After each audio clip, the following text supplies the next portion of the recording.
ಇವರನ್ನ ನೀನು ನಂಬಿದರೆ ಏನು ಮಾಡಬೇಕು? ಒಳ್ಳೆ ದೇವರನ್ನ ನೀನು ನಂಬಿದರೆ ಏನು ಮಾಡಬೇಕು? ಆ ಒಳ್ಳೆ ದೇವರನ್ನ ನಂಬಿದರೆ ನಿನಗೆ ಒಳ್ಳೇದಾಗಬೇಕು, ಎಲ್ಲ ಒಳ್ಳೇದು. ಅನಾರೋಗ್ಯ ಇದೆಯಾ, ಆರೋಗ್ಯ ಬರುತ್ತೆ.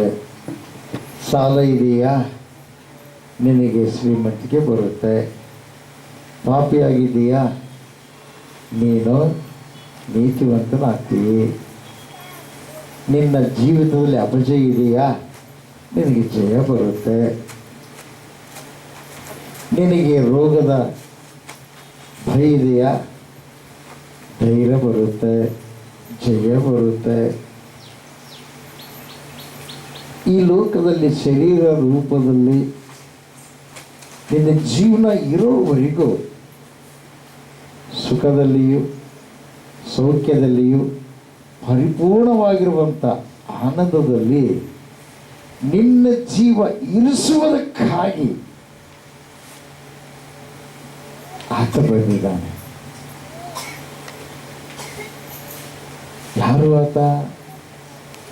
ಎಲ್ಲ ಮನುಷ್ಯರನ್ನ ಉಂಟು ಮಾಡಿದಾತ. ಮನುಷ್ಯರು ವಾಸ ಮಾಡಲು ಭೂಮಿಯನ್ನ ಉಂಟು ಮಾಡಿದಾತ. ಮನುಷ್ಯರು ಜೀವಿಸಲು ಗಾಳಿಯನ್ನು ಉಂಟು ಮಾಡಿದಾತ. ಮನುಷ್ಯರು ಬದುಕಿ ಬಾಳಲು ದೇಹಕ್ಕೆ ಬೇಕಾಗಿರ್ತಕ್ಕಂಥ ಆಹಾರ ಧಾನ್ಯಗಳನ್ನು ಉಂಟು ಮಾಡಿದಾತ. ಮನುಷ್ಯರು ಸಮಾಧಾನವಾಗಿ ಸಂತೋಷವಾಗಿ ಇರುವುದಕ್ಕಾಗಿ ತನ್ನ ಜ್ಞಾನವನ್ನು ಕೊಟ್ಟಿರುವಾತ. ಇದು ಒಳ್ಳೆಯದು, ಇದು ಕೆಟ್ಟದು ಅನ್ನತಕ್ಕಂಥ ಒಂದು ಜ್ಞಾನ, ಅರಿವು, ಇದು ದೇವರು, ಇದು ದೇವರಲ್ಲ ಅಂತ ತಿಳ್ಕೊಳ್ತಕ್ಕಂಥ ಒಂದು ಜ್ಞಾನ ಎಲ್ಲರಿಗೂ ದೇವರು ಕೊಟ್ಟಿದ್ದಾನೆ. ಎಲ್ಲರಿಗೂ ಕೊಟ್ಟಿದ್ದಾನೆ. ಆ ದೇವರು ಒಳ್ಳೆ ದೇವರು. ಎಲ್ಲಿಯಾದರೂ ಏಸಪ್ಪು ನಂಬಿದ ಮಕ್ಕಳು ಬಾಂಬ್ ಹಾಕಿ ಯಾರನ್ನ ಸಾಯಿಸಿದಾರ? ಕತ್ತಿ ಹಿಡ್ಕೊಂಡು ಎಷ್ಟು ಜನರು ಅದನ್ನು ಸಾಯಿಸಿದಾರ? ಎಲ್ಲಿಯಾದರೂ ನೋಡಿದ್ದೀರಾ? ಟಿ ವಿಯಲ್ಲಿ ಬರುತ್ತಲ್ಲ, ನೋಡಿದ್ದೀರಾ? ಎಲ್ಲಿಗೆಲ್ಲ ಪ್ರಪಂಚದೊಳಗೆ ಶಾಂತಿ ಸಮಾಧಾನ ಹಿಂಸೆ ಪಡಿಸಿದ್ರು ಕೂಡ ಅದನ್ನು ಸಹಿಸಿಕೊಂಡು ಅವರಿಗೆ ಒಳ್ಳೇದಾಗ್ಲಂತ ಆಶೀರ್ವಾದ ಮಾಡೋ ವ್ಯಕ್ತಿಗಳು ಪ್ರಪಂಚದೊಳಗೆ ಇದ್ದಾರಂದ್ರೆ ಅವ್ರು ಯೇಸು ಸ್ವಾಮಿ ನಂಬಿದ ಮಕ್ಕಳು.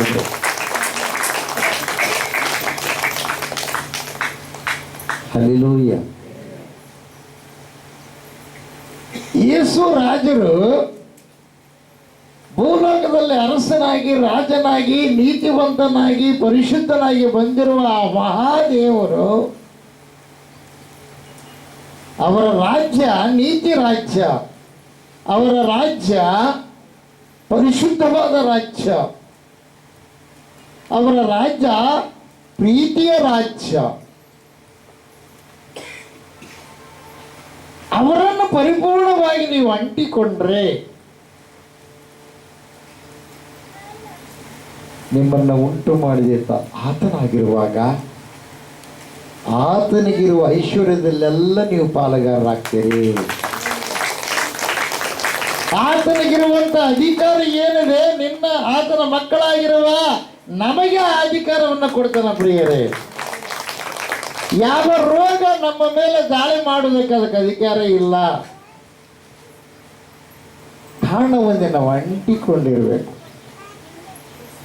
ಅಪ್ಪ ಹೇಳಿದ್ದಾರೆ,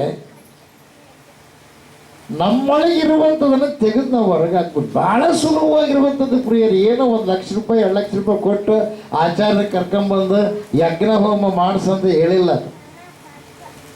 ಏನೋ ಶ್ರೀಮಂತರು ಮಾಡಿಸ್ಬೋದು, ಮತ್ತೆ ತಿರುಗಿ ಮರುದಿವಸ ಅವ್ರು ತಪ್ಪು ಮಾಡಿದ್ರೆ ಮತ್ತೆ ಯಜ್ಞ ಮಾಡ್ಬೇಕಾದ್ರೆ ವರ್ಷಗಟ್ಟಲೆ ತಪ್ಪು ಮಾಡಿದ್ರೆ ವರ್ಷಗಟ್ಟಲೆ ಯಜ್ಞ ಮಾಡೋಕ್ಕಾಗುತ್ತಾ? ಎಂದೋ ಒಂದು ದಿವಸ ಮಾಡ್ತಾರ. ಅವರು ನಾಳೆ ನರಕಕ್ಕೆ ಹೋಗ್ತಾರೆ. ಪ್ರಿಯರ, ಮಾಡಿದವನು ಹೋಗ್ತಾನೆ, ಮಾಡಿಸ್ಕೊಂಡವನು ಹೋಗ್ತಾನೆ. ಯಾಕೆ? ನೀತಿ ಇಲ್ಲದೆ ವ್ಯಕ್ತಿಯು ಪರಲೋಕದಲ್ಲಿ ಪ್ರವೇಶ ಮಾಡೋದಿಲ್ಲ. ಎಲ್ಲ ಧರ್ಮಶಾಸ್ತ್ರಗಳು ಧರ್ಮಬೋಧನೆ ಹೇಳೋದಷ್ಟೇ. ಏನೋ ನೀತಿವಂತರಿಗೆ ದೇವಲೋಕದಲ್ಲಿ ಏನೋ ಜಾಗ. ಹಲ್ಲೆಲೂಯಾ. ದೇವರಿಗೆ ಮಹಿಮೆ ಉಂಟಾಗಲಿ. ದೇವರಿಗೆ ಸ್ತೋತ್ರ ಉಂಟಾಗಲಿ. ಏಸಪ್ಪ ಸುಲಭವಾಗಿರುವಂಥದ್ದನ್ನು ಹೇಳಿದ್ದಾರೆ ಪ್ರಿಯರು, ಅದನ್ನು ಮಾಡಿ ತೋರಿಸಿದ್ದಾರೆ. ಹೇಳೋರು ಭಾಳ ಮಂದಿ ಭೂಲೋಕದಾಗ ನಾನು ಗುರು, ಜಗದ್ಗುರು, ಇನ್ನೊಬ್ಬ ಗುರು, ನಮ್ಮ ದೇಶದ ಗುರು, ಬೇರೆ ಬೇರೆ ದೇಶಗಳಿಗೂ ಗುರುಗಳು ಭಾಳ ಮಂದಿ ಇದ್ದಾರೆ. ಎಲ್ಲರೂ ಹೇಳಿದ್ದಾರೆ, ಎಲ್ಲರೂ ಸತ್ತ ಸಮಯದೊಳಗಿದ್ದಾರೆ. ಸಾವನ್ನು ಗೆದ್ದವರು ಒಬ್ಬರೇ, ಅವರೇ ಗುರುವು, ಅವರೇ ದೇವರು, ಅವರೇ ನಜರೇತಿನ ಯೇಸು. ಅವರ ಹೆಸರಿಟ್ಕೊಂಡು ಬಹಳ ಮಂದಿ ಭೂಲೋಕದಲ್ಲಿ ಏನ್ ಮಾಡಿದ್ರು, ನಾನಾ ತರವಾಗಿ ಮಾಡಿದ್ದಾರೆ ಪ್ರಿಯರೇ. ಅವರು ಯೇಸು ಅಲ್ಲ. ಅದಕ್ಕಾಗಿ ನಜರೇತಿನಲ್ಲಿ ಹುಟ್ಟಿರುವಂಥವರು ನಜರೇತಿನ ಯೇಸು, ಆದರೆ ಯೆರೂಸಲೇಮಿನಲ್ಲಿ ಹುಟ್ಟಿರತಕ್ಕಂಥವರು, ನಜರೇತಿನಲ್ಲಿ ವಾಸವಾಗಿದ್ದು ಬೆಳೆದಂಥವರು. ಎಲ್ಲಿ ಗಿಟ್ಟಿದ್ದಾರೆ? ಹಲ್ಲೆಲೂಯಾ. ಅವರಲ್ಲಿ ಪರಿಪೂರ್ಣವಾದ ಪ್ರೀತಿ ಇರುತ್ತೆ. ಆ ಪ್ರೀತಿಯನ್ನು ನೀವು ಅಭ್ಯಾಸ ಮಾಡಿಕೊಂಡ್ರೆ, ಆ ಪ್ರೀತಿಯನ್ನು ನೀವು ರೂಢಿ ಮಾಡಿಕೊಂಡ್ರೆ, ಆ ಪ್ರೀತಿಯನ್ನು ಸಂಪೂರ್ಣವಾಗಿ ನೀವು ಸ್ವಹ ಮಾಡಿಕೊಂಡ್ರೆ, ಆ ಪ್ರೀತಿಯನ್ನು ಪರಿಪೂರ್ಣವಾಗಿ ಅರ್ಥ ಮಾಡಿಕೊಂಡು ಪ್ರೀತಿಯನ್ನು ನೀವು ವ್ಯಕ್ತಪಡಿಸಿದರೆ, ನಿಮ್ಮ ಜೀವನ ಇರೋವರೆಗೂ ಸುಖ, ಸಂತೋಷ, ಸಮಾಧಾನಗಳಲ್ಲಿ ನೀವು ಜೀವಿತ ಕಳೆಯುತ್ತೀರಿ. ದೇವರು ಪ್ರೀತಿಸುವುದು. ಹಲ್ಲೆಲೂಯಾ. ದೇವರಿಗೆ ಮಹಿಮೆಯುಂಟಾಗಲಿ. ದೇವರಿಗೆ ಸ್ತೋತ್ರ ಉಂಟಾಗಲಿ. ಮಾರ್ಕನ ಬರೆದ ಸುವಾರ್ತೆ 12ನೇ ಅಧ್ಯಾಯ 30ನೇ ವಚನ. ಒಬ್ಬನೇ ದೇವರು, ದೇವರಾದ ಕರ್ತನು ಒಬ್ಬನೇ ದೇವರು. ನಿನ್ನ ದೇವರಾದ ಕರ್ತನನ್ನು ಪೂರ್ಣ ಹೃದಯದಿಂದಲೂ, ಪೂರ್ಣ ಪ್ರಾಣದಿಂದಲೂ, ಪೂರ್ಣ ಬುದ್ಧಿಯಿಂದಲೂ, ಪೂರ್ಣ ಶಕ್ತಿಯಿಂದಲೂ ಪ್ರೀತಿಸಬೇಕೆಂಬುದೇ ಮೊದಲನೆಯ ಆಜ್ಞೆಯಾಗಿದೆ. ಇವೆರಡು ಆಜ್ಞೆಗಳನ್ನು ನೀವು ಪಾಲನೆ ಮಾಡಿದರೆ ಭೂಲೋಕದ ನಿಮ್ಮ ಜೀವನ ಯಾತ್ರೆ ಎಲ್ಲ ಸುಖಮಯವಾಗುತ್ತೆ ಪ್ರಿಯರೇ. ಎಲ್ಲಗಟ್ಟಿ ಜೋಶ್. ದೇವರು ಒಬ್ಬರೇ ಆಗಿರುವಾಗ ಅವ್ರ ಹೆಸರು ಒಬ್ಬರೇ ದೇವರು, ಪ್ರೀತಿಸಲ್ಲ. ಆಮೇಲೆ 30ನೇ ವಚನ. ನಿನ್ನ ನಡೆಯುವನು ನಿನ್ನಂತೆಯೇ ಪ್ರೀತಿಸಬೇಕು ಎಂಬುದೇ ಎರಡನೆಯ ಆಜ್ಞೆ. ಹಲ್ಲೆಲೂಯಾ. ದೇವರಿಗೆ ಮಹಿಮೆ ಉಂಟಾಗಲಿ. ದೇವರಿಗೆ ಸ್ತೋತ್ರ ಉಂಟಾಗಲಿ. ಹಲ್ಲೆಲೂಯಾ. ಇವೆರಡು ನೀವು ಫಾಲೋ ಮಾಡಿದರೆ 33ನೇ ವಚನ ನಾವು ನೋಡ್ತೀವಿ. ಆತನನ್ನು ಪೂರ್ಣ ಮನಸ್ಸಿನಿಂದ, ಪೂರ್ಣ ಬುದ್ಧಿಯಿಂದ, ಪೂರ್ಣ ಶಕ್ತಿಯನ್ನು ಪ್ರೀತಿಸುವುದು ಮತ್ತು ತನ್ನನ್ನು ಪ್ರೀತಿಸಿಕೊಳ್ಳುವಂತೆ ತನ್ನ ನೆರೆಯವನನ್ನು ಪ್ರೀತಿಸುವುದು. ಇವೆರಡು ಎಲ್ಲ ಸರ್ವಾಂಗ ಹೋಮಗಳಿಗಿಂತಲೂ, ಎಲ್ಲ ಯಜ್ಞಗಳಿಗಿಂತಲೂ ಹೆಚ್ಚಿನವು. ನೋಡ್ರಿ, ಯಜ್ಞ ಹೋಮ ಅವೆಲ್ಲದಕ್ಕಿಂತ ದೊಡ್ಡವಂತ ಪ್ರಪಂಚದಾಗ ಮಾಡ್ತಾರಲ್ರಿ. ಯಜ್ಞ ಮಾಡಿಸ್ತೀವಿ ನಾವು, ಹೋಮ ಮಾಡಿಸ್ತೀವಿ ಅಂತ, ಅದೆಲ್ಲದಕ್ಕಿಂತ ದೊಡ್ಡದಂತ ಪಡೆಯೋದು ಯಾವುದು? ನಿನ್ನ ನೆರೆಯವನಂತೆಯೇ ನೀನು, ನಿನ್ನಂತೆಯೇ ನಿನ್ನ ನೆರೆಯವನನ್ನು ಪ್ರೀತಿಸೋದು ಮೊದಲನೇದು. ಮೊದಲನೇದು ಯಾವುದು? ಇದು ಎರಡನೇದು. ಮೊದಲನೇದು ಯಾವುದು? ಪೂರ್ಣ. ಹೋದ್ರೆ 30ನೇ ವಚನ. ಒಬ್ಬನೇ ದೇವರು, ನಿನ್ನ ದೇವರಾದ ಕರ್ತನ ಪೂರ್ಣ ಹೃದಯದಿಂದ. ಹೃದಯದೊಳಗೆ ದೇವ್ರಿಗೆ ಜಾಗ ಕೊಡ್ಬೇಕಂತ, ಇನ್ನೊಬ್ರಿಗೆಲ್ಲ. ಹಬ್ಬ ಬಂದು ಏಸು ಹಬ್ಬಗಳು ಏನು ಕೈ ಅಪವಾದಿ 108 ಹಬ್ಬಗಳು ಮಾಡಿಸ್ಬಿಟ್ಟಾನ ಪ್ರಿಯ, 106 ಹಬ್ಬಗಳು. ಹಲ್ಲೆಲೂಯಾ. ಅದು ನಿನ್ನ ಸೃಷ್ಟಿ ಮಾಡಿದ ದೇವರ ಹಬ್ಬ ಅಂದ್ರೆ ಯಾವುದು ಗೊತ್ತಾ? ಆ ದೇವ್ರು ನೀನು ನಂಬಿ ರಕ್ಷಣೆ ಹೊಂದಿ ಪಾಪದಿಂದ ಯಾವಾಗ ಬಿಡುಗಡೆ ಹೊಂದಿಯೋ ಅದೇ ನಿನಗೆ ನಿಜವಾದ ಹಬ್ಬ. ದೇವರಿಗೆ ಮಹಿಮೆ ಉಂಟಾಗಲಿ. ದೇವರಿಗೆ ಸ್ತೋತ್ರ ಉಂಟಾಗಲಿ. ಬೋಲೋ ಯೇಸು ಕ್ರಿಸ್ತ ಮಹಾರಾಜಗೂ. ಒಬ್ಬನೇ ದೇವರು, ನಿನ್ನ ದೇವರಾದ ಕರ್ತನ ಪೂರ್ಣ ಹೃದಯದಿಂದ ಅಂತ. ಪೂರ್ಣ ಅಂದ್ರೆ ಸಂಪೂರ್ಣ. ಆಮೇಲೆ ಪೂರ್ಣ ಪ್ರಾಣದಿಂದಂತ. ನಿನ್ನ ಗಂಡ ನಿನಗೆ ಪ್ರಾಣ ಆಗಬಾರ್ದು, ನಿನ್ನ ಹೆಂಡತಿ ನಿನಗೆ ಪ್ರಾಣ ಆಗಬಾರ್ದು, ನಿನ್ನ ಸ್ನೇಹಿತ ನಿನಗೆ ಪ್ರಾಣ ಆಗಬಾರ್ದು, ನಿನ್ನ ಮನೆಯವರು ನಿನಗೆ ಪ್ರಾಣ ಆಗಬಾರ್ದು, ನಿನ್ನ ಮಕ್ಕಳು ನಿನಗೆ ಪ್ರಾಣ ಆಗಬಾರ್ದು. ಯಾರು ಪ್ರಾಣ ಆಗ್ಬೇಕು? ದೇವರು. ಯಾಕಂದ್ರೆ ದೇವರೇ ನಿನಗೆ ಗಂಡ ಕೊಟ್ಟರು, ದೇವರೇ ನಿನಗೆ ಹೆಂಡತಿ ಕೊಟ್ಟರು, ದೇವರೇ ನಿನಗೆ ಮಕ್ಕಳು ಕೊಟ್ಟರು, ದೇವರೇ ನಿನಗೆ ಅಣ್ಣಿನ ನೆರವರಿಯವ್ರನ್ನ ಕೊಟ್ಟರು, ದೇವರೇ ನಿನಗೆ ಸರ್ವ ಕೊಟ್ಟಿದ್ದಾರೆ. ಅದಕ್ಕೋಸ್ಕರ ಅಕ್ಷರಿಗೆ ಪ್ರಥಮ ಸ್ಥಾನ ಕೊಡ್ಬೇಕು ನೀನು. ಪೂರ್ಣ ಇವತ್ತು ಸಮಾಧಾನ ಇಲ್ಲದೆ ಯಾಕೆ ಇದೆ ಅಂದರೆ ಕಾರಣ ಏನು ಗೊತ್ತಾ? ಈ ಆಜ್ಞೆಗಳನ್ನು ಯಾರು ಹಿಂಬಾಲಿಸ್ತಾ ಇಲ್ಲ. ಬರೀ ದೀಕ್ಷೆ ತಗೊಂಡಿದ್ದಾರೆ, ಪ್ರಾರ್ಥನೆ ಮಾಡ್ತಾರೆ, ದ್ರಾಕ್ಷರಸ, ದೇಹ ಆತನ ರೊಟ್ಟಿ, ದ್ರಾಕ್ಷರಸ, ಪ್ರಿಯವಾದವರು ಆತನ ದೇಹವನ್ನು ರೊಟ್ಟಿಯಾಗಿ ಸ್ವೀಕಾರ ಮಾಡ್ತಾರೆ, ದ್ರಾಕ್ಷರಸವನ್ನು ಆತನ ರಕ್ತವಾಗಿ ಸ್ವೀಕಾರ ಮಾಡ್ತಾರೆ. ಆದರೆ ಈ ದೇವರ ಆಜ್ಞೆಗಳಿಗೆ ಅವಿಧೇಯರಾಗಿ ನಡ್ತಾರೆ. ಪೂರ್ಣ ಯಾರು ಕೊಡಬೇಕು? ಪ್ರಪಂಚದ ಹಾವಭಾವಗಳಿಗೆ, ಕ್ರಿಯೆಗಳಿಗೆ ಕೊಡಬಾರ್ದು. ನೀನು ದೇವರಿಗೆ ಕೊಡಬೇಕು ಸ್ಥಾನ. ದೇವರಿಗೆ ಮಹಿಮೆ ಉಂಟಾಗಿ, ದೇವರಿಗೆ ಸ್ತೋತ್ರ ಉಂಟಾಗಿ. ಪೌಲ ಯೇಸು ಕ್ರಿಸ್ತ ಮಹಾರಾಜಕ್ಕೂ ಪೂರ್ಣ ದೇವರಿಗೆ ಕೊಟ್ಟರೆ ನಿನಗೆ ಸಮಾಧಾನ ಇರುತ್ತೆ. ಪೂರ್ಣವಾಗಿ ದೇವರನ್ನ ಯಾರು ಪ್ರೀತಿ ಮಾಡ್ತಾರಂದ್ರೆ, ಪ್ರಿಯವಾದವರೇ, ನೀನು ಎಲ್ಲರನ್ನ ಪ್ರೀತಿಯಿಂದ ನೋಡ್ತೀನಿ, ಭೇದ ಮಾಡಲ್ಲ. ಭೇದ ಮಾಡ್ತೀಯಾ? ಮಾಡಲ್ಲ. ಯಾಕೆ? ಯಾರನ್ನ ಪ್ರೀತಿ ಮಾಡಿದ್ರೆ ಅವ್ರು ಏನಾದ್ರು ಒಂದು 4 ಮಾತು ಅಂದ್ರೂ ಸಹಿಸ್ಕೊಳ್ತೀವಿ. ಅಕಸ್ಮಾತ್ ಒಂದು ವೇಳೆ ಅವ್ರು ನಿನ್ನ ಇಷ್ಟಪಡಲಿಲ್ಲಪ್ಪ ಅಂದರೆ ಅವ್ರು ಅಲ್ಲಾದ್ರೆ ಅಲ್ಲ, ಸುಮ್ಮನೆ ದುರ್ಗುಟ್ಕೊಂಡು ನೋಡಿದ್ರು ಕೂಡ ಅವ್ರ ಮೇಲೆ ಏನೇನೋ ಕ್ರಿಯೇಟ್ ಮಾಡಿ ಹೇಳಿಬಿಡ್ತೀನಿ. ಹೌದಲ್ರಿ? ಯಾಕೆ? ಅವ್ರ ಮೇಲೆ ನಿನಗೆ ಪ್ರೀತಿ ಇಲ್ಲ. ಒಂದೆರಡು ಪಕ್ಕದ ಮನೆಯವ್ರಿಗೆ ಅತಿ ಹೆಚ್ಚು ಪ್ರೀತಿಯಿಂದಪ್ಪ ಅಂದ್ರೆ ಕರೆದು ಟಿಫನ್ ಮಾಡಿಸಿ ಕುಂತ್ಕೊಂಡು 2-3 ತಾಸು ಸುದ್ದಿ ಹೇಳಿ 3-4 ಸಲ ಚಾ ಮಾಡಿ ಕುಡಿಸಿ ಕಳಿಸ್ತೀವಿ. ಅದೇ ಅಕಸ್ಮಾತ್ ಒಂದು ವೇಳೆ ಅವ್ರ ಮೇಲೆಗೆ ನಿನಗೆ ಪ್ರೀತಿ ಇರಲ್ಲಪ್ಪ ಅಂದರೆ ಮಾತಾಡ್ಸಲ್ಲ.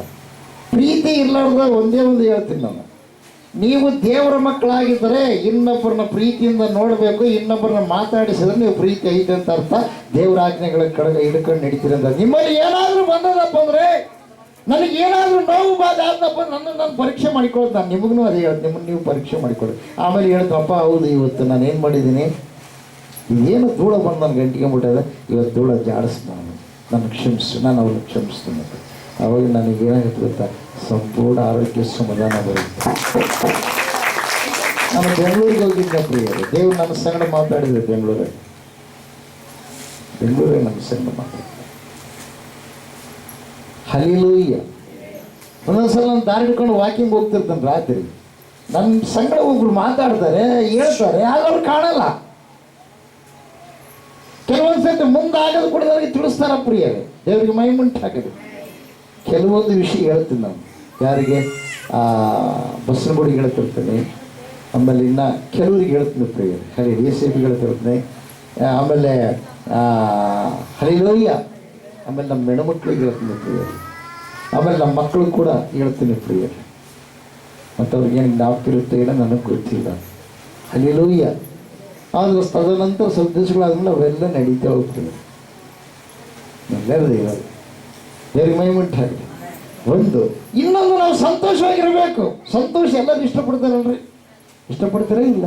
ನೀವು ಸಂತೋಷವಾಗಿರ್ಬೇಕಾದ್ರೆ ಇನ್ನೊಬ್ಬರನ್ನು ಕೂಡ ನೀವು ಸಂತೋಷಪಡಿಸ್ಬೇಕು. ಈ ಅಪವಾದಿಗೆ ಸಂಬಂಧಪಟ್ಟಿರುವ ಕೋಪ, ದ್ವೇಷ, ಕಚ್ಚ, ಅಸೂಯ, ಮತ್ಸರ, ದುರ್ಗುಣಗಳು ಯಾವುದವೋ ಅವುಗಳು ಈ ಹೃದಯದಲ್ಲಿ, ಅವುಗಳನ್ನು ಬಿಡಬಾರದು ಪ್ರಿಯರು, ಅವುಗಳನ್ನು ತೆಗೆದು ಹೊರಗೆ ಹಾಕಬೇಕು. ಇಲ್ಲೆಲ್ಲ ಸಂತೋಷವಾಗಿರ್ತಾರೆ, ಹೊರಗೆ ಹೋಗಿಬಿಡ್ತಾರೆ, ಮನೆಗೆ ಹೋಗಿಬಿಡ್ತಾರೆ. ಪಕ್ಕದ ಮನೆಯವರಾದ್ರೆ ನಿಮ್ಗೆ ಆಗಲ್ಲ, ಯಾಕೆ ಇಲ್ಲಿ ಪ್ರಾರ್ಥನೆ ಮಾಡಿಸಿರ್ತಾರಪ್ಪ, ಅವ್ರು ಭಾರಿ ಕಿರಿಗಳು ಕೊಡ್ತಾರಪ್ಪ, ಅವ್ರ ಬಾಯಿ ಬಂದಾಗಬೇಕು, ಹಂಗಾಗ್ಬೇಕು, ಹಿಂಗಾಗ್ಬೇಕು. ಹೌದಾ? ಆದರೆ ನಾವೇನು ಪ್ರಾರ್ಥನೆ ಮಾಡ್ತೀವಿ? ದೇವರೇ, ಅವ್ರಿಗೆ ಇವರಿಗೆ ಪ್ರೇಮ ಉಂಟಾಗಲ್ಲ ಮಾಡಪ್ಪ.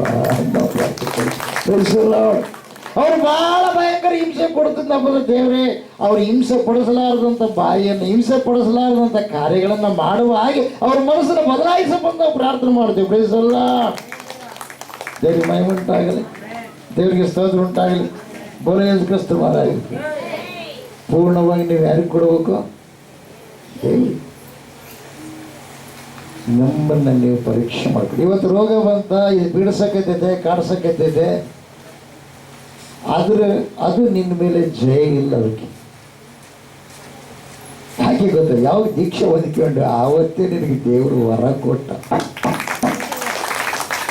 ಏನು ವರ ಅದ? ಏನು ವರ? ಸ್ವಸ್ಥ ಮಾಡುವರ. ಇನ್ನೊಬ್ಬರ ಮೇಲೆ ತಲೆ ಮೇಲೆ ಕೈ ಇಟ್ಟರೆ ಏನಾಗುತ್ತೆ? ಸ್ವಸ್ಥತೆ ಆಗುತ್ತಲ್ವ ನಿನಗೆ. ಮತ್ತೆ ಆ ತಲೆ ಮೇಲೆ ಕೈ ಇಟ್ಕೊಂಡು ನೀನು ಪ್ರಾರ್ಥನೆ ಮಾಡಿ ಸ್ವಸ್ಥತೆ ಆಗಲ್ಲ, ಆಗುತ್ತೆ. ಹಲ್ಲೆಲೂಯಾ. ದೇವರಿಗೆ ಮಹಿಮೆ ಉಂಟಾಗಲಿ. ದೇವರಿಗೆ ಸ್ತೋತ್ರ ಉಂಟಾಗಲಿ. ಬೋಲೋದ್ ಕ್ರಿಸ್ತ ಮಹಾರಾಜಗೂ ಆಮೇನ್. ಅದಕ್ಕಾಗಿ ಪ್ರಿಯವಾದವರು, ಪೂರ್ಣ ಮನಸ್ಪೂರ್ಣ ಹೃದಯದಿಂದ ನೀವು ದೇವ್ರನ್ನ ಏನು ಮಾಡ್ಬೇಕ್ರೆ? ಪ್ರೀತಿ ಮಾಡಬೇಕು. ಏನು ಮಾಡ್ಬೇಕ್ರೆ? ಅಂದರೆ ಹೃದಯ ಬೇರೆಯವ್ರ ಸ್ಥಾನ ದೇವ್ರಿಗೆ ಕೊಡ್ತೀರಾ? ಮೊದಲನೇದಾಗಿ ದೇವರಿಗೆ, ಎರಡನೇದಾಗಿ ನಿಮ್ಮ ಮನೆಯವರಿಗೆ, ಮೂರನೇದಾಗಿ ಸಮಾಜಕ್ಕೆ. ಅರ್ಥದ್ರಿ? ಈ ಪ್ರಕಾರ ನೀವು ಮಾಡಿದರೆ ನಿಮ್ಮ ಜೀವನ ಇರೋವರೆಗೆ ಸುಖ ಸಂತೋಷದಲ್ಲಿ ಕಳಿತೀರಿ. ನಿಮಗೆ ದುಡ್ಡು ಯಾವ್ದು ಬೇಕು ಅವಾಗ ಅನ್ಕೊಳ್ಳೋದು. ಆ ದುಡ್ಡು, ಬೆಳ್ಳಿ ಬಂಗಾರ ದೇವ್ರದ್ದು, ದುಡ್ಡು ಯಾರ್ದು? ನೀನು ಮಾಡ್ಕೊಂಡಿದ್ದು. ಅದಕ್ಕೆ ಅಂತಾನ ದೇವ್ರು ಏನು ಗೊತ್ತಾ? ಕಾಣಿಕೆಯು ಶ್ರೀಮಂತರ ಅನುಕೂಲಕ್ಕಾಗಿ ಐತೆ ಅಂತಂದ್ರೆ, ಶ್ರೀಮಂತರು ಭಯಂಕರವಾಗಿರುವಂಥ ಆ ಕಡೆ ಈ ಕಡೆ ಅಡ್ಡಾಡಿ ಅನೇಕ ತರವಾಗಿ ಅವರು ಗಳಿಸಿಟ್ಟಿರ್ತಾರ. ಅವರ ಸನ್ನಿಧಿ ಪ್ರವೇಶ ಮಾಡಬೇಕಾದ್ರೆ ಅವರ ಕಷ್ಟಾರ್ಜಿತವನ್ನು ದೇವರ ಸನ್ನಿಧಿ ಸಮರ್ಪಣೆ ಮಾಡ್ಬೇಕಂತ. ಪ್ರಿನ್ಸಲ್ಲ, ದೇವಲೋಕಕ್ಕೆ ಹೋಗೋದು ಏನು ಗೊತ್ತಾ? ಬೆಳ್ಳಿ ಬಂಗಾರ ಎಲ್ಲ ಇಲ್ಲೇ ಇರುತ್ತೆ. ನೀನು ಅರ್ಪಣೆ ಮಾಡಿದ ಕಾಣಿಕೆ ಮಾತ್ರ ದೇವಲೋಕಕ್ಕೆ ಹೋಗುತ್ತೆ. ಆಮೇಲೆ ನೀನು ನೀತಿವಂತಳಾಗಿ ನೀನು ದೇವರಿಗೆ ಹೃದಯದಲ್ಲಿ ಜಾಗ ಕೊಟ್ಟು ನಡ್ಕೊಂಡ್ರೆ ಮಾತ್ರ ಅದು ದೇವರ ಲೀಸ್ಟ್ನಲ್ಲಿ ಲೆಕ್ಕ ಹಾಕಲ್ಪಡುತ್ತೆ. ಹಲ್ಲೆಲೂಯಾ. ಎಷ್ಟು ದಾನ ಧರ್ಮಗಳು ಮಾಡಿ ನೀನು ನಡೀತಾ ಇಲ್ಲದೆ ನಡ್ಕೊಂಡ್ರೆ ಉಪಯೋಗ ಇಲ್ಲ ಪ್ರಿಯರೇ. ಹಲ್ಲೆಲೂಯಾ. ಎಲ್ಲ ದೇವರುಗಳಿಗೆ ಮಹಾರಾಜರು ಮಹಾದೇವರಾದ ಪ್ರಿಯರೇ. 95ನೇ ಕೀರ್ತನೆಯಲ್ಲಿ ನಾವು ನೋಡ್ತೀವಿ ಪ್ರಿಯರೇ. 95ನೇ ಕೀರ್ತನೆ ಎಲ್ಲ ದೇವರುಗಳು ಸಾಗಲಿ ಬಿಡ್ತಾರೆ ಪ್ರಿಯರೇ. ಯಾಕೆ? ಅವರೆಲ್ಲ ಸತ್ತು ಸಮಾಜದೊಳಗಿದ್ರೆ ಒಂದು ದಿವಸ ದೇವ್ರು ಏನು ಮಾಡ್ತಾನೆ? ತೀರ್ಪು ಕೊಡೋದಕ್ಕಾಗಿ ಬಂದಾಗ ಅವ್ರನ್ನೆಲ್ಲ ವಿಚಾರ ಮಾಡ್ತೀವಿ, ನೀವು ದೇವರು ಅಂತ ಅನಿಸ್ಕೊಂಡು ಏನೇನು ಮಾಡಿದ್ರಿ ನೀವು ಅಂತ. ಯೇಸಪ್ಪ ಹೇಳ್ತೀನಿ ಏನು ಗೊತ್ತಾ? ನೀವು ಕೂಡ ದೇವರುಗಳೇ ಅಂತ. ಯೇಸಪ್ಪ ದೊಡ್ಡ ದೇವರು, ನೀವು ಸಣ್ಣ ದೇವರು. ಮತ್ತು ದೇವ್ರ ಥರ ನಡ್ಕೋಬೇಕಿಲ್ಲ, ದೇವ್ರ ಥರ ನಡ್ಕೋಬಾರ್ದು. ಅದಕ್ಕಾಗಿ ನಿಮ್ಮ ಹೃದಯದಲ್ಲಿರ್ತಕ್ಕಂಥ ಏನೋ ಅಪವಿತ್ರವಾಗಿರುವಂಥದ್ದು ನೀವು ತೆಗೆದು ಬಿಸಾಕ್ಬೇಕು ಪ್ರಿಯರೇ. ಹಲ್ಲೆಲೂಯಾ. ಹೃದಯವು ಬಹು ಮೋಸ್ಕರವಾಗಿರುವಂಥದ್ದು. ಅದನ್ನು ಓದ್ರಿ. ದೇವ್ರು ಎಂಥ ದೇವರು? 95ನೇ ಅಧ್ಯಾಯ ಓದ್ರಿ. ಯೆಹೋವನು ಮಹಾದೇವರಂತ. ಎಂಥ ದೇವ್ರೇ? ಮಹಾ ಅಂದ್ರೆ ದೊಡ್ಡ ದೇವರು. ಭೂಮಿಯನ್ನು ಕೈಯಿಂದುಂಟು ಮಾಡಿದ್ದಾನಂದ್ರೆ ಸಣ್ಣ ದೇವರ? ಅಮ್ಮ, ಭೂಮಿಯನ್ನು ಕೈಯಿಂದುಂಟು ಮಾಡಿದನ ಸಣ್ಣ ದೇವರ? ಮಹಾ ದೊಡ್ಡ ದೇವರು. ಒಂದು ಸಲ ಏನಾಗ್ಬಿಡ್ತು, ಚೈನಾ ದೇಶದಲ್ಲಿ 7 ಮಂದಿ ಸ್ವಾರ್ಥ ಸಾರ್ತಾ ಇದ್ದಾರೆ. ದೇವರ ವಾಕ್ಯವನ್ನು ಸಾರ್ತಾ ಇದ್ದಾರೆ. ಪರಿಪೂರ್ಣವಾಗಿ ಅವರು ದೇವರಿಗೆ ಅರ್ಪಿತ ಮಾಡಿಕೊಂಡಿರ್ತಕ್ಕಂಥವ್ರು. ಆ ಸುವಾರ್ಥ ಸಾರಬೇಕಾದ್ರೆ ಅಲ್ಲಿರ್ತಕ್ಕಂಥ ಕಮ್ಯುನಿಸ್ಟ್ ವ್ಯಕ್ತಿಗಳು ಅವರನ್ನು ಹಿಡ್ಕೊಂಡು ನೀವು ಯೇಸಪ್ಪನ ಬಗ್ಗೆ ಸಾರಬಾರ್ದು. ಇಲ್ಲಿ ಯಾವ ದೇವರುಗಳಿಲ್ಲ, ನಾವೇ ದೇವರುಗಳು. ಏನೋ ಅದೇಂತ ಕಾಯಕವೇ ಕೈಲಾಸ.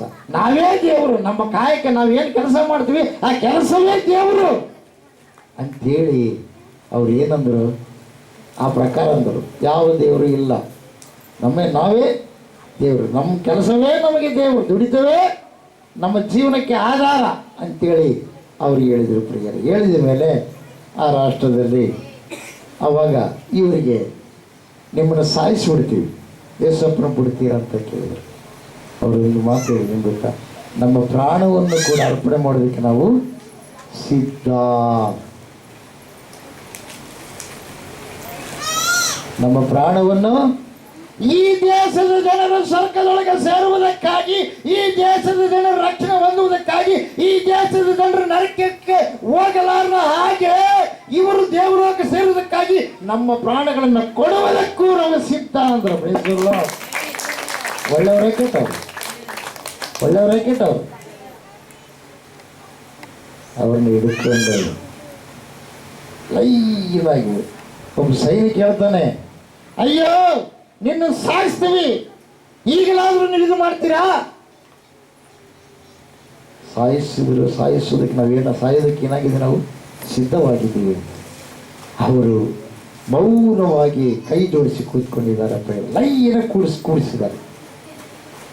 ಪಿಸ್ತೂಲ್ ತಗೊಂಡು ಒಬ್ಬನಿಗೆ ಹೃದಯದಲ್ಲಿ ಹಂಗಿಂಗೆ ಹೊಡೆದಿದ್ದಾರೆ. ಹೃದಯದ ಭಾಗದಲ್ಲಿ ಹೊಡೆದಿದ್ದಾರೆ. ಹಂಗೆ ರಕ್ತ ಸೋರ್ತಿದೆ, ಮೇಲೆ ಹೊಡೆದಿದ್ದಾರೆ. ಅವಾಗ ಬಗಲಗಿದ್ದ ಅವಂಗೆ ಏಸು ರಕ್ತವಿದೆ, ಏಸು ರಕ್ತವಿದೆ. ಹಂಗೆ ಕುಸಿದು ಹಂಗೆ ಮುಂದಕ್ಕೆ ಬಿದ್ದಿದ್ದಾನೆ. ಬಗಲಾಗಿದ್ದವನಿಗೆ ಹೇಳ್ತಾನೆ, ನೋಡು ಅವನಿಗೆ ನಿನ್ನ ಕೂಡ ನಾನೇನು ಮಾಡ್ತೇನೆ, ಸಾಯಿಸ್ತೀನಿ. ಅವನು ನಗನಗುತ್ತಾ ಹೇಳ್ತಾನೆ, ಏನು ಗೊತ್ತಾ, ನಾವು ನಿತ್ಯ ಜೀವನ ಹೊಂದಿದ್ದೇವೆ. ಸಾವು ನಿನಗೆ ಕಾಣುತ್ತೆ, ನನಗೆ ಸಾವು ಇಲ್ಲ. ಎಂದೋ ನಾವು ಸತ್ತಿದ್ದೀವಿ. ಪಾಪದ ಪಾಲಿಗೆ ಸತ್ತು ನೀತಿಯ ಪಾಲಿಗೆ ನಾವು ಸದಾಕಾಲ ಜೀವಿಸುವರಾಗಿದ್ದೇವೆ. ಇದು ಶರೀರವೆಂಬ ಅಂಗಿ, ಈ ಅಂಗಿ ಅರ್ಧದ ಮೇಲೆ ಕೆಳಗೆ ಬಿಸಾಕಲ್ಪಡುತ್ತೆ. ಆದರೆ ಒಳಗಿರ್ತಕ್ಕಂಥ ಒಂದು ಮನುಷ್ಯದಿರಲ್ಲ. ಯಾವ ಮನುಷ್ಯ? ಪವಿತ್ರವಾದ ಆತ್ಮದ ಮನುಷ್ಯ. ಅವನ ಇನ್ನೊಂದು ಮಹಿಮೆ ಅಂಗಿಯನ್ನು ಹಾಕೊಂಡು ಮೇಲೆ ಹೋಗ್ತಾನಂತ ಹೇಳ್ತಾನೆ. ಹೌದಾ ಅಂದ್ರೆ ಮತ್ತೆ ಸಿಟ್ಟಿಗೇರಿ ಇವನಿಗೆ 3 ಬುಲೆಟ್ ಹೊಡೆದರೆ ಅವನಿಗೆ 5 ಬುಲೆಟ್ ಹೊಡಿತಾನೆ. 5 ಬುಲೆಟ್ ಸಂತೋಷವಾಗಿ ನಗನಗುತ್ತಾ ಏನು ಮಾಡ್ತಾನೆ ಗೊತ್ತಾ, ಅರ್ಪಣೆ ಮಾಡ್ತಾನೆ ಪ್ರಿಯ. ಇದೇ ಪ್ರಕಾರವಾಗಿ 6 ಮಂದಿನ ಹೊಡಿತಾನೆ. 7ನೇದು ಬತ್ತ ಉಳಿದಾಗ ಇದ್ದಕ್ಕಿದ್ದಂತೆ ಇವನಿಗೆ ನಡುಕು ಬಂತು. ಯಾರಿಗೆ? ಹೊಡೆದಿರ್ತಕ್ಕಂಥ ವ್ಯಕ್ತಿ ನಡುಕು ಬಂದು ಅವಾಗ ಅಲ್ಲಿರ್ತಕ್ಕಂಥ ಕಮಾಂಡ್ರಿಗೆ ಹೇಳ್ತಾನೆ, ತಗೊಳ್ರಿ ಆಯುಧ ಅಂತೇಳಿ ಕೊಟ್ಟು ಯಾರು 7ನೇ ವ್ಯಕ್ತಿಯ ಬಗಲಾಗಿ ಬಂದು ಹಿಂಗ ಮೊಣಕಾಲನ್ನು ಬಂದು, ಏನು ನೀನು ಹೋಗಿ ಅಲ್ಲಿಂದ ಇರ್ತೀಯಲ್ಲ ಅಂತಾನೆ. ನನ್ನನ್ನು ಕೂಡ ಏನು ಮಾಡ್ರಿ, ಸಾಯಿಸ್ರಿ. ನನ್ನನ್ನು ಕೂಡ ಏನು ಮಾಡ್ರಿ, ಸಾಯಿಸ್ರಿ. ಹಲ್ಲೆಲೂಯಾ. ಅದಕ್ಕೆ ಯೋಹಾನ ಬರೆದ ಸುವಾರ್ತೆಯಲ್ಲಿ ಒಂದು ಮಾತಿಲ್ಲ ಪ್ರಿಯರೇ, ಏನು ಗೊತ್ತಾ, ಪ್ರಾಣವನ್ನೇ ಸ್ನೇಹಿತರಿಗೋಸ್ಕರವಾಗಿ ಕೊಡುವ ಪ್ರೀತಿಗಿಂತ ಹೆಚ್ಚಿನ ಪ್ರೀತಿಯೋ ಯಾವುದೂ ಇಲ್ಲ. ಪ್ರೀತಿಸಲ್ಲ. ಆ ಪ್ರಕಾರವಾಗಿ ಅಲ್ಲಿ ನಿಂತ್ಕೊಂಡು ಹೇಳ್ತಾರೆ, ಇವರು ಒಬ್ಬರೊಬ್ಬರನ್ನ ಸಾಯಿಸುವ ಸಮಯದಲ್ಲಿ ಇವರು ಸತ್ತದನ್ನ ನೋಡ್ಲಿಲ್ಲ, ಕೆಳಗೆ ಬಿದ್ದಿದ್ದು ನೋಡ್ಲಿಲ್ಲ. ಇದಕ್ಕಿದ್ದಂತವ್ರು ಬಿದ್ದಂಗಾಗಿ ಮತ್ತೆ ಏನ್ ಮಾಡಿದ್ರು, ಕೂತ್ಕೊಂಡ ಮೇಲೆ ಒಬ್ಬ ಪ್ರಕಾಶವುಳ್ಳ ವ್ಯಕ್ತಿ ಇವರಿಗೆ ಬಂಗಾರದ ಕಿರೀಟ, ಹೊಳೆಯುವಂತ ಕಿರೀಟವನ್ನು ಇಟ್ಟ ದೃಶ್ಯವನ್ನು ನಾನು ನೋಡಿದೆ. ಇದುವರೆಗೂ ಭೂಲೋಕದಲ್ಲಿ ಅಂತ ಕಿರೀಟ ಯಾರಿಗೂ ಇಲ್ಲ ಎಂಬುದಾಗಿ ಹೇಳ್ತಾನೆ. ಈ 6 ಮಂದಿ ಮಹಿಮಾ ಲೋಕಕ್ಕೆ ಹೋಗುವ ದೃಶ್ಯವನ್ನು ನೋಡಿದ ಈ ವ್ಯಕ್ತಿ ಆಗಿಂದಾಗಲೇ ಮತ್ತೆ ತಪ್ಪಿಬಿಟ್ಟು, ದೇವರೇ ನನ್ನನ್ನು ಕ್ಷಮಿಸು, ನನ್ನ ಪಾಪಗಳಲ್ಲಿ ಕ್ಷಮಿಸು, ನಾನು ನಿಜವಾಗಲು ನೀನೇ ದೇವರನ್ನು ನಾನು ಒಪ್ಪಿಕೊಳ್ತೀನಿ ಎಂಬುದಾಗಿ ಹೇಳ್ತಾನೆ. ನಾನು ಇಷ್ಟು ಮಂದಿಗೆ ನಾನು ಇದು ಮಾಡಿದ್ದೀನಿ, ಅದಕ್ಕೋಸ್ಕರವಾಗಿ ನನ್ನನ್ನೇನು ಮಾಡು, ನನ್ನನ್ನು ಕೂಡ ಸಾಯಿಸು.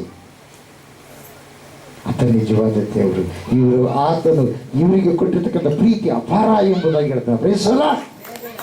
ದೇವರಿಗೆ ಮಹಿಮುಂಟಾಗಲಿ, ದೇವರಿಗೆ ಸ್ತೋತ್ರ ಉಂಟಾಗಲಿ. ಬೋಲೋ ಯೇಸು ಕ್ರಿಸ್ತ ಮಹಾರಾಜಕು.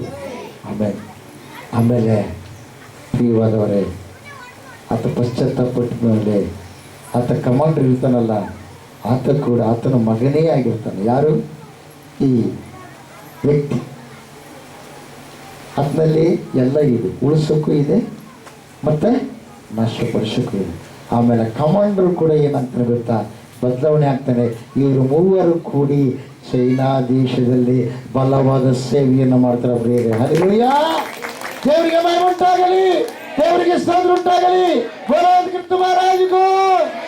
ಆಮೆನ್. ಹಲ್ಲೆಲೂಯಾ. ಅದಕ್ಕೋಸ್ಕರವಾಗಿ ಪ್ರಿಯವಾದರೆ, ಪ್ರೀತಿ ಪರಿಪೂರ್ಣವಾಗಿ ಹೃದಯದಲ್ಲಿ ನೀವು ಜಾಗ ಕೊಟ್ಟರೆ, ನಿಮ್ಮ ಪ್ರಾಣ ತೆಗೆದು ಬಂದರೂ ಕೂಡ ಆ ಪ್ರಾಣ ಏನಾಗಲ್ಲ, ನೋವಾಗಲ್ಲ, ನಿಮ್ಮ ಪ್ರಾಣ ಹೋಗಲ್ಲ. ಲೋಕ ಜನರಿಗೆ ಪ್ರಾಣ ಹೋದಂಗೆ ಕಾಣಿಸುತ್ತೆ, ಆದರೆ ನಿಮ್ಮ ಪ್ರಾಣ, ಶರೀರ, ಆತ್ಮ ಎಲ್ಲವೂ ಕೂಡ ಕಾಪಾಡಲ್ಪಡುತ್ತೆ. ದೇವರಿಗೆ ಮಹಿಮೆ ಉಂಟಾಗಲಿ, ದೇವರಿಗೆ ಸ್ತೋತ್ರ. ಆತ ಎಂಥ ದೇವರೇ? ಮಹಾದೇವರು. ನೋಡಿದ್ವಲ್ಲ ಈಗ ಹೋದ್ರೆ ಎಂಥ ದೇವರೇ? ಯೆಹೋವನು ಮಹಾದೇವರು, ಎಲ್ಲ ದೇವರುಗಳಲ್ಲಿ ಮಹಾರಾಜನು ಆಗಿದ್ದಾನೆ. ಹಲ್ಲೆಲೂಯಾ. ಈಗ ಕುಡಿದು ಬಂದು ನಮ್ಮ ದೇಶದಾಗ ರಾಜ ಹೇಳಿದ್ ಮಾಡ್ತಾರೆ ಮೋದಿ. ಈಗ ನಮ್ಮ ಬಾದಲ್ದಾಗ ಒಬ್ಬತ್ತು ಕುಡಿದು ಬಂದು ಹೆಂಗೆ ಬೇಕಾದಂಗೆ ಮೋದಿಗೆ ಬೈತೇನೆ.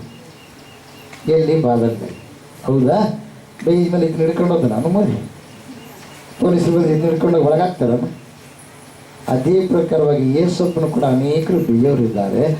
ಈ ಲೋಕದಲ್ಲೇ ರಾಜಾಡಳಿತ ಮಾಡತಕ್ಕಂಥ ವ್ಯಕ್ತಿಗೆ ಇಷ್ಟು ಧಾರಾಳತೆ ಇರಬೇಕಾದ್ರೆ ಅನೇಕ ದೇಶಗಳು ಇಂಥ ಭೂಮಂಡಲಗಳು ಎಷ್ಟಿದಾವ, ಇಂಥವು ಕೋಟ್ಯಾನುಗಟ್ಟಲೆ ಸೃಷ್ಟಿ ಮಾಡಿದ ಆ ಮಹಾದೇವರಿಗೆ ಯಾರು ಏನಂದ್ರೂ ಕೂಡ ಏನಾಗಲ್ಲ, ಕೇರ್ ಮಾಡಲ್ಲ ಬಿಡಿಯಲ್ಲ.